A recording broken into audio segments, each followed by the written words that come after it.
Sa ilalim ng mga bituin, sa himig na malamig na hangin, bawat hakbang ng aking mga paa ay may dalang pangarap at pag-asa na balang araw, tayo ay magkikita sa gitna ng ating mga pangarap na tila abot kami. Ngunit kay Leo pa rin, at sa kabila ng bawat pagsubok at pagkadapa, pipilitin kong bumangon at muling lumaban. Sapagkat ang tunay na tagumpay ay hindi nasusukat sa anggeya, tropeo o medalya, kundi sa tibay ng loob at pananampalataya, na sa bawat pag-ikot ng mundo,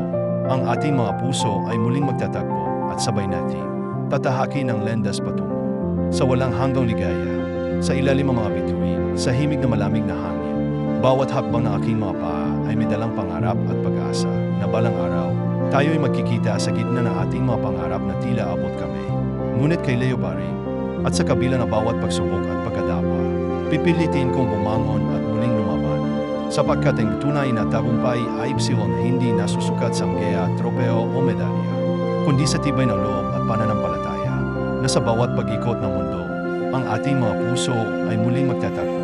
at sabay nating tatahakin ang landas patungo sa walang hanggang ligaya. Sa ilalim ng mga bituin, sa himig na malamig na hangin, bawat hakbang ng aking mga paa ay may dalang pangarap at pag-asa na balang araw, tayo ay magkikita sa gitna ng ating mga pangarap na tila abot kami.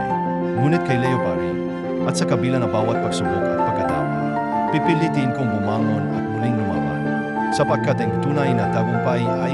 hindi nasusukat sa anggeya, tropeo o medalya, kundi sa tibay ng loob at pananampalataya, na sa bawat pag-ikot ng mundo, ang ating mga puso ay muling magtatagpo at sabay nating tatahakin ang landas patungo sa walang hanggang ligaya. Sa ilalim ng mga bituin, sa himig na malamig na hangin, bawat hakbang ng aking mga paa ay may dalang pangarap at pag-asa na balang araw, tayo ay magkikita sa gitna ng ating mga pangarap na tila abot kami. Ngunit kay Leo pa rin, at sa kabila ng bawat pagsubok at pagkadapa, pipilitin kong bumangon at muling lumaban. Sapagkat ang tunay na tagumpay ay hindi nasusukat sa anggeya, tropeo o medalya, kundi sa tibay ng loob at pananampalataya, na sa bawat pag-ikot ng mundo, ang ating mga puso ay muling magtatagpo